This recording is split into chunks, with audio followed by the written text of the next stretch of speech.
Self hypnosis for better future. देखो, हमने मन की गलत प्रोग्रामिंग कर ली है, ये तो आप जानते हो। हमारे मन में जो डल रहा है वो कचरा डल रहा है। अचेतन मन का रूल है कि गार्बेज इन गार्बेज आउट। जो मन में हम डालेंगे वही बाहर निकलेगा। तो अचेतन मन में आप ये डाल रहे हो बार बार विचार कि मैं सफल नहीं हो सकता, मैं ठीक नहीं हो सकता, मैं काम का नहीं हूँ, मैं अच्छा नहीं हूँ। ये नेगेटिव विचार बार बार मन में चलते रहते हैं और ये रिपीटिशन से अचेतन मन में चले जाते हैं और अचेतन मन वैसे ही भाव पैदा करता है, वैसे ही एक्शन हो जाते हैं। तो अब मन में जो जा रहा है ना नेगेटिव, उसको रोकना है, उसको स्टॉप करना है और उसकी जगह अच्छा डालना है। तो सोचने से तो अच्छा डलेगा नहीं। इसके लिए हमें डीप ट्रांस में जाना होगा। डीप ट्रांस में जाने के लिए हमें सेल्फ हिप्नोसिस का प्रयोग करना है। तो सेल्फ हिप्नोसिस कैसे काम करता है वो मैं साइंटिफिक एक नजर में बता देता हूं। जैसे ब्रेन वेव्स हैं हमारी, आपको अभी मैंने बताया था ब्रेन वेव्स के बारे में। तो ब्रेन वेव जो ऊपर के लेवल की है, जिसे बोलते हैं गामा ब्रेन वेव्स, उसकी जो फ्रीक्वेंसी होती है अब वो कितनी बताई थी, अब वो 30। हाँ, अब वो 30 होती है। तो उसमें क्या है कि आदमी जब प्रॉब्लम सोल्विंग है, कोई समस्या है, ओवर थिंकिंग कर रहे हो या ओवर थिंकिंग हो रही है जिसमें वो बहुत ज्यादा दिमाग एक्टिव है, तो वो स्टेट होती है गामा स्टेट। जैसे आपने कभी ये इको ईसीजी देखी है, जो आप किसी हॉस्पिटल में जाते हो तो मरीज के वो लगी होती है, वो ऐसे ऐसे चल रही होती है ना, ऐसे चल रही होती है। तो जो ऐसे ऐसे चल रही है, बहुत फ्लक्चुएशन, एकदम ऊपर एकदम डाउन, ऐसे ऐसे चलती है फुल, तो वो होती है गामा। और उसके बाद आ जाते हैं, कौन सी बताई थी, बीटा। हाँ, बीटा। बीटा की जो फ्रीक्वेंसी होती है वो 13 से 29 तक होती है। ये मेगाहर्ट्ज में फ्रीक्वेंसी मापी जाती है। तो उसमें ये क्या कौन सी है, ये जो कंसंट्रेट की अवस्था है, जब आप किसी काम में लगे हुए हो, कर्म में लगे हुए हो, डूबे हुए हो, जब आप किसी चीज पर फोकस्ड हो, वो बहुत ज्यादा अलर्ट की अवस्था, ये फोकस की अवस्था है, जिसमें ऐसे ऐसे करके फिर ये जो इनका जो है ना तीखी सी है, वो कम होती जाती है। जैसे एकदम नीचे गिरती है, एकदम गिरती है, तो वो धीरे थोड़ा सा उसमें मोड़ आ जाता है, फिर वो रिलैक्स, फिर ऐसे करके चलती है। और तीसरी कौन सी बताई थी, अल्फा। अल्फा की जो फ्रीक्वेंसी होती है वो कितनी बताइए, 8 से 30। हाँ, 8 से 12 होती है, 12 इसकी फ्रीक्वेंसी रहती है। और ये रिलैक्सेशन की अवस्था है। अल्फा में हम रिलैक्स होते हैं, जब आप शांत होते हैं, पूरी तरह से शांत हैं, तो वो अल्फा स्टेट है, जिसमें ब्रीथिंग सब चीजें नॉर्मल है। और जो गुस्से की अवस्था, वो जो है ना गामा की अवस्था, जिसमें जो बीपी है, हार्ट बीट, बाकी सारी चीज बढ़ जाती है ना, तो वो अवस्था है। और इसमें बिल्कुल स्लो हो जाता है, रिलैक्स की अवस्था है, बहुत ज्यादा बढ़िया अवस्था है। इसके बाद आती है थीटा, जिसकी फ्रीक्वेंसी होती है कितनी, 0.5। 4 से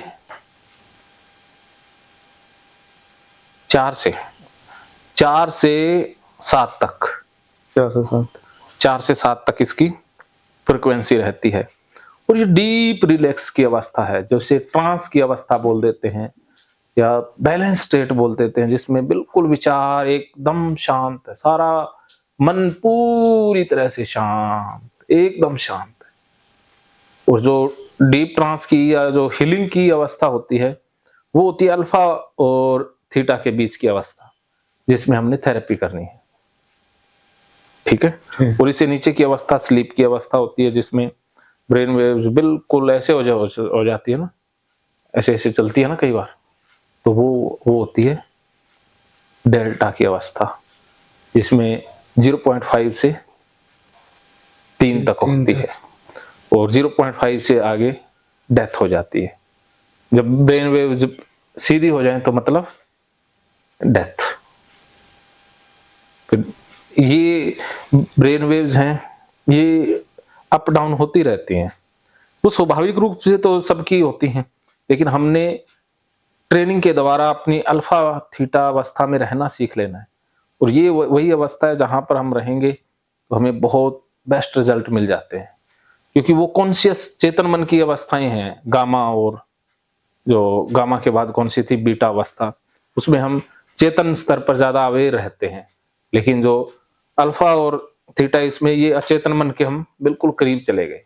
तो अचेतन मन तक आवाज पहुंचाना है, तो उसके लिए हमें जो गामा वेव्स हैं उसको, उसकी फ्रिक्वेंसी कम करनी है। तो पहले गामा से हम बीटा में आएंगे, बीटा से फिर अल्फा में, फिर हम प्रोग्रामिंग कर पाएंगे। और उन ब्रेव वेव्स को शांत करने का जो तरीका है वो है रिलैक्सेशन का। सबसे पहले हम अपने बॉडी के हर एक पार्ट पर ध्यान लेके जाएंगे और उन्हें रिलैक्स करते जाएंगे। और फिर धीरे उसके बाद आप मन को शांत कर दोगे, और मन को शांत करने के बाद वो अवस्था क्रिएट हो जाएगी। आपको खुद लगेगा कि अरे बीच में से झोंका सा आता है ना, कि आधे ना पूरी तरह से चेतन है ना पूरी तरह से सोए हुए हैं, बीच में से अटके हुए हैं। जैसे आप रात को सोने जाते हो तो जब पूरी तरह से जागे हुए हैं तो वही अवस्था है गामा की, और सोते हैं तो हम धीरे धीरे ब्रेन वेव्स तो स्लो होती है ना, तो एक अवस्था आती है, अवस्था में हमने बीज रोपना होता है। अर्थात जो आपने फ्यूचर के लिए जो प्रोग्रामिंग करनी है वो उसी अवस्था में संभव है। सेल्फ हिप्नोसिस है। हाँ, तो जो अल्फा और थीटा के आसपास की जो स्टेट है ना, उसमें ही आपने वो करना है। तो सेल्फ हिप्नोसिस तो तरीका है ब्रेन वेव्स को शांत करने का। लोग म्यूजिक से भी शांत हो जाते हैं, म्यूजिक भी इसका तरीका है।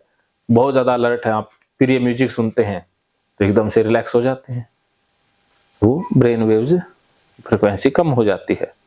इसके बाद जो डांस है उससे भी हो जाता है, ये कैथारसिस है ये भी है, और लोग पढ़ते हैं उससे भी हो जाते हैं, मेडिटेशन से भी यही चीजें होती हैं। तो उस अवस्था तक पहुंचने के ये तरीके हैं। मेडिटेशन सर हम नहीं कर पाते हैं, होता है मन क्योंकि आपकी वो ब्रेन वेव्स है ना ज्यादा एक्टिव रहती हैं, कैसे वो रिलैक्स नहीं होता है, आपकी रिलैक्सेशन अवस्था ही प्राप्त नहीं होती है ना, क्योंकि वो ओवर एक्टिव हो गया। आपकी जो फ्रिक्वेंसी है ना अब वो 30 रहती है। तो 30 से नीचे कैसे आएगा? इससे नीचे आने के लिए आपको बार बार ये सुझाव देने होंगे अपने आप को, जो अभी मैं करवा रहा हूँ।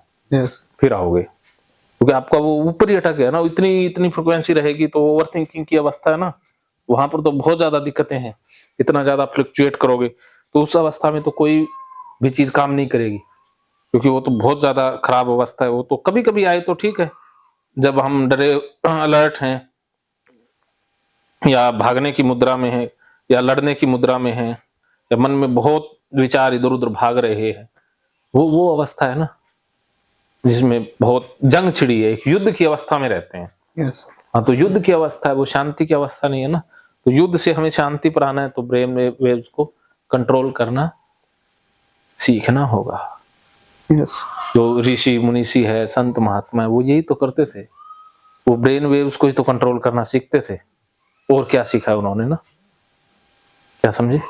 समझ गए। हाँ, तो अब हम उसको कंट्रोल करने के तरीके अब बहुत सारे हैं, उसमें से एक है ये सेल्फ हिप्नोसिस, उसमें रिलैक्सेशन मैं करवा रहा हूँ। मैं खुद से सर कर सकते हैं वैसे? हाँ, खुद से ही तो करना होता है। ऋषि मुनीषी खुद से ही करते थे, और क्या उनको दूसरे करवाते थे? Yes. बहुत से लोग खुद से ही करते हैं। योग निद्रा भी इसी का ही एक तरीका है। ठीक है, ठीक है। तो अब आप आंखें बंद कर लें और लंबे गहरे सांस लें और छोड़ें। शरीर को बिल्कुल ढीला छोड़ दें। New video. हाँ,